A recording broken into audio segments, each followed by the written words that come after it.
दोस्तों की हाल चाल तुसी दे रहे देश पंजाब टीवी। मैं थोड़ा मेजबान आसफ। नंबर होंदा 0307 1076 965। अज एक माशाल्लाह दूजी बाद वीडियो लैके आए हैं सुनीत लैके साथ वाला लैके लिए एक घटी दिए माशाल्लाह मुठ थान लगे हिंदुआने थान बहाना बड़ा बिल्ली आके निकी निकी सिंगी है सुई है सुन वाली सारी गलबात चाचे को पूछांगे माशाल्लाह क्यों नीली का ब्रांड है। नंबर होंदा 0307 1076 965। यही व्हाट्सएप नंबर इमो नंबर है माशाल्लाह। सलाम अलैकुम चाचा। वालेकुम सलाम जी। चाचा की हाल? अल्लाह पाक की रहमत है जी। मैं सुई अपनी जी सुई है तीसरा दिन। आज तीसरा दिन किनवा स्वास मैं सुई है दूजन ठीक हो गया। ते कितना बोला कर दी बोला मैं कर दी पाई 16 17 वाली बच्चे समेत बच्चे छाड़ के बच्चे समेत हां जी ठीक हो गया।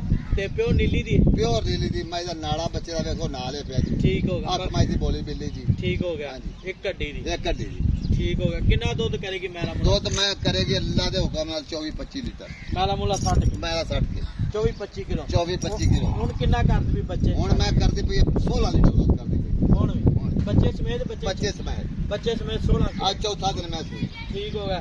इहदे थानों च वाधा घाटा छक्का गाड़ी मैं दी चंगी पिछाड़ी मैं दी चंगी चुप आन जिथे मैं लई गली अच्छा इथे ना मैं मोटा करेगी इथे ठीक हो गया। गाड़ी कितनी गया मैं गाड़ी मैं दी है 2.5 किलो 2.5 किलो पक्की जवाब उसमें टैट क्या बात जी थान लखा है ना अच्छा जिਵੇਂ थाने उमे चुवाई माशाल्लाह ठीक हो गया।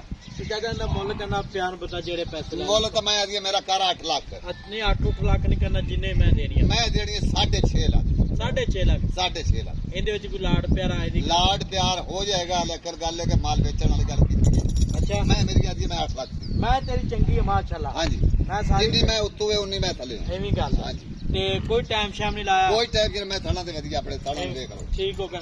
खाली थान हां जी मगर कट्टा मगर कट्टा 6.5 लाख रुपया डिमांड 6.5 लाख। इहदे विच कोई लाड प्यार कोई हो जाएगा अल्लाह पाक खैर करेगा कसम नहीं चुकी जाती ठीक हो पर मेरा दिली शौक है कि माल बेचना चाहिए ਤੁਹਾਡੇ माशाल्लाह हां जी ठीक हो गया जी। हाँ। नंबर होंदा 0307 1076 965 दूजन माज दे 6.5 लाख रुपया डिमांड है। बोली बिल्ली मैं बोली बिल्ली है मुछ जेड़ा कदम है कन्नी बड़ी लम्मी है निकली की सिंगी है किंगरिया सिंगल आया कद चंगा लाम चंगी है जैकटा ने गेड़ा ना था माशाल्लाह पत्थर माझे